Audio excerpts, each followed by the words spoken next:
Hey guys, welcome back to Andy's Dinosaur Reviews, and you can see looking right here in front of you that we have another Jurassic World Fallen Kingdom figure to review today, and it is the it's a Pachyrhinosaurus.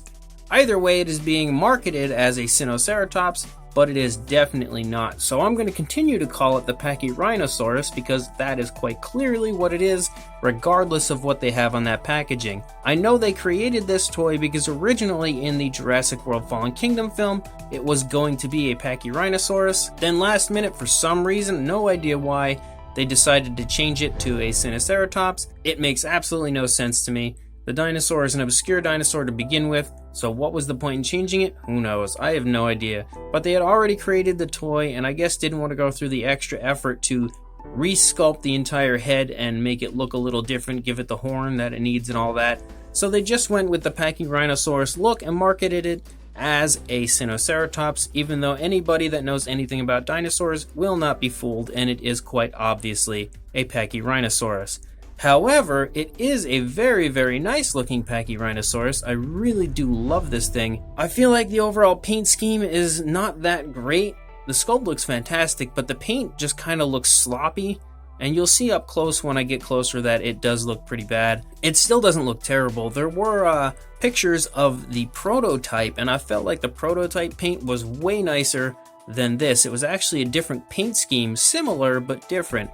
And I feel like they should have went with the other one over this paint scheme. From a distance, from afar, it doesn't look that bad, but when you get up close, you can really see that it's not that great. So let's get a closer look. Now, taking a look at the head sculpt has incredible detail everywhere.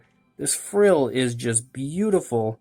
Everything on this face is jaw-dropping as far as the sculpt goes.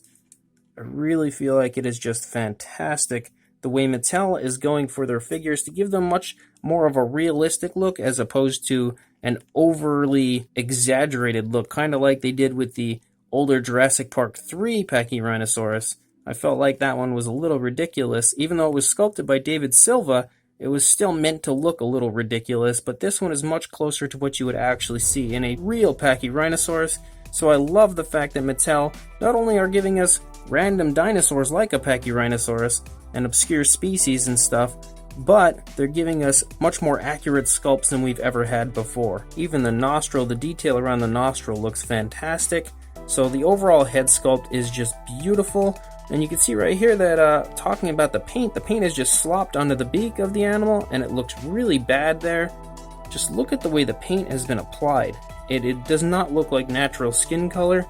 It kind of looks like they just gave someone a paintbrush and said slap some paint on the face and head on with your day. Everywhere you look, the paint just looks sloppy. Honestly, they really just kind of slop paint on the face. That's really what it looks like. And it's no different on the opposite side.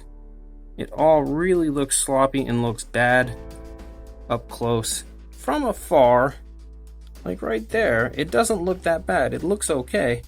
But up close you can really see that it doesn't look very good. The eye, however, does look pretty good. It's just a black eye and has like a gray pupil, so it gives it a little bit of a shine, and there is a nice gloss on it that does make it look quite alive. The actual horns and spikes and stuff look pretty good. They're just a solid dark gray, but there's a little bit of a gloss that has been applied and makes them look quite nice. You can see even the rear side of the frill looks very good.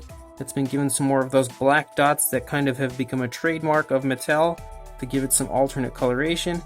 But looking again back here at the paint on the back, you can see just how sloppy it looks. And the weird thing is, if you look right here where the button is to actually push the button to make the Roaravore gimmick go, it looks really nice. It looks very, very nice there.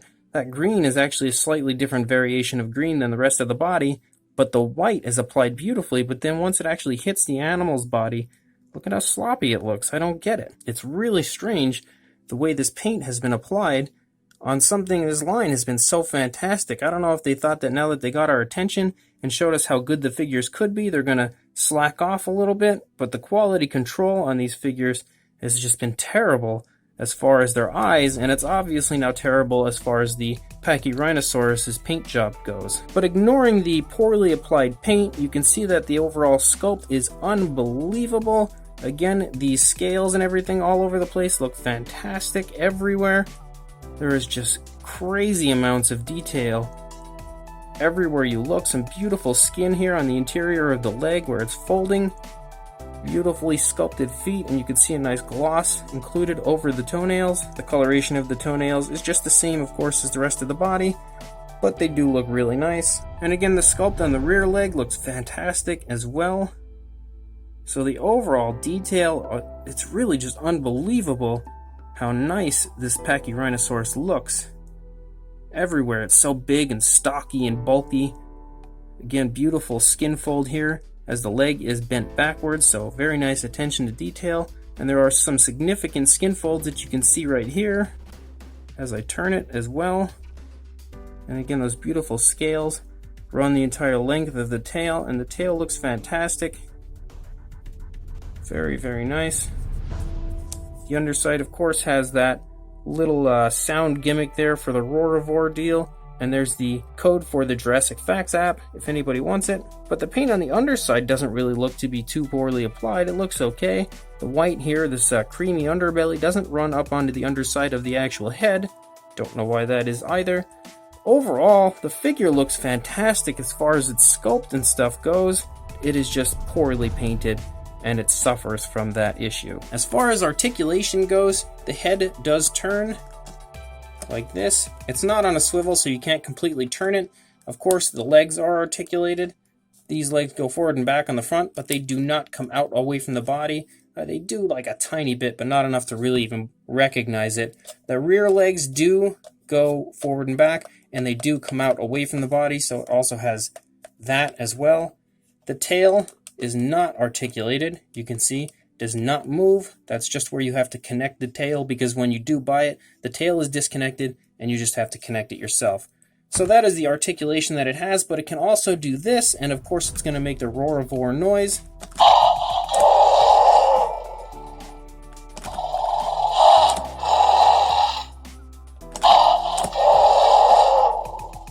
And I definitely dig the noises that this dinosaur gives out. It sounds very cool.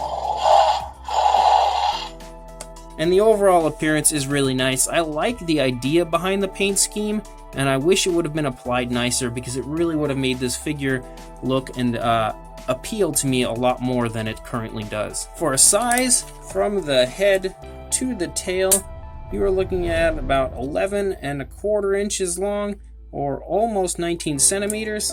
And as far as a height goes, you're looking at almost 5 inches, or about 12½ centimeters. For a size comparison, there is the Papo T-Rex, and you can see that this Pachyrhinosaurus is just massive compared to him. He would be quite the foe if this Tyrannosaurus decided to try to take a bite out of him. So my recommendation, Papo Rex, don't try it. This is a very, very nice looking Pachyrhinosaurus. The overall sculpt is absolutely fantastic. I would give the sculpt a 10 out of 10 without question, but the paint being poorly applied is really a big letdown for me. I didn't think it would look quite as bad as it does in person. Not that this is a terrible looking figure, because from a step back you really don't even notice the paint issues too much. You can see it, but it's not a terrible issue. It's not a highly big problem, but up close you can really see just how sloppy looking the paint is, and it looks like somebody that was maybe trying to repaint a figure for the first time. It kind of gives me that feeling. So I don't know what the issue is, and maybe Mattel will correct it in the future and make this look as desirable and beautiful as a lot of the other figures have looked. Either way, again, it's not terrible, and I still really, really love this dinosaur figure. I love the Pachyrhinosaurus, not a Sinoceratops. So if you do want to buy one, I would recommend heading to your local Walmart. I don't know if they are on Amazon. They were briefly on Walmart.com, but then they sold out, and for some reason now the price is up to like $30, but I believe the price is just fluctuating, so if you continue to check back at Walmart, it may change back to the $11.92 price that it actually is in store.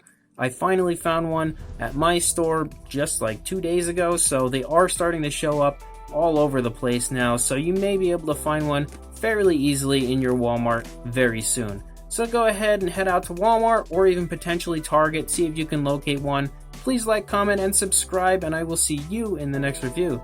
Thanks for watching.